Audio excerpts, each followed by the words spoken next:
வணக்க மக்களே, உங்கள் எல்லாருக்கும் உழைப்பாளர் தின நல்வாழ்த்துக்கள். நானும் வேலைக்கு போகலாம் அப்படின்ட்டு கிளம்பி வெளியே வந்து பார்த்தா மழை சோடு பேஞ்சிட்டு இருந்தது. சரி என்னடா பண்ணலாம் அப்படின்ட்டு ஒரு டீயை குடிச்சிட்டு வெயிட் பண்ணிட்டு இருந்தேன். மழை நிற்கிற மாதிரி தெரியல. சரி இது சரிப்பட்டு வராது, வேலைக்கு போய் ஆகணும். ஏன்னா மணி 9 காலை தாண்டிடுச்சு. அதனால சைக்கிள் எடுத்துக்கிட்டு வேலைக்கு கிளம்ப ஆரம்பிச்சிட்டேன். பார்த்தீங்கன்னா செம்மையான மழை. இன்னைக்கு மே 1 ஆயிடுச்சு. இந்த டைம் சம்மர் டைம் சவுதி அரேபியாவில். ஆனால் மழை பெஞ்சிட்டு இருக்கு. இதை பார்க்கல ரொம்ப ஆச்சரியமாக இருக்குது.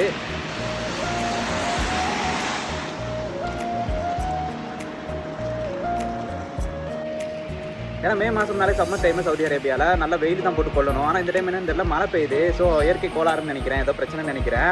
பட் மழை பெய்யுது, அதை பார்க்க கொஞ்சம் அதிசயமாகவும் ஆச்சரியமாகவும் இருக்குது. அது இல்லாமல் காலையில் நம்ம வேலைக்கு போகும்போது மழை பெஞ்சிருச்சுங்கிறது கொஞ்சம் வருத்தமாகவே இருக்குது. ஏன்னா லேட் ஆயிடுச்சுன்னா நம்மளுக்கு ஓவர் டைம் இருந்து கட் பண்ணுவாங்க. ஸோ இன்றைக்கி மணி 10 ஆயிடுச்சு, நான் இன்னும் வேலைக்கு போகலை. இப்போ தான் வைக்கிட்டு இருக்கிறேன். ஒரு வழியாக பக்கத்தில் வந்துட்டு ஃபார்மசி கிட்ட போயிடுவேன்னு நினைக்கிறேன். ஆனால் அதுக்குள்ளேயுமே நல்லா நினைச்சிட்டேன் தொப்பையா, நீங்களே பார்த்தாலே தெரியும்.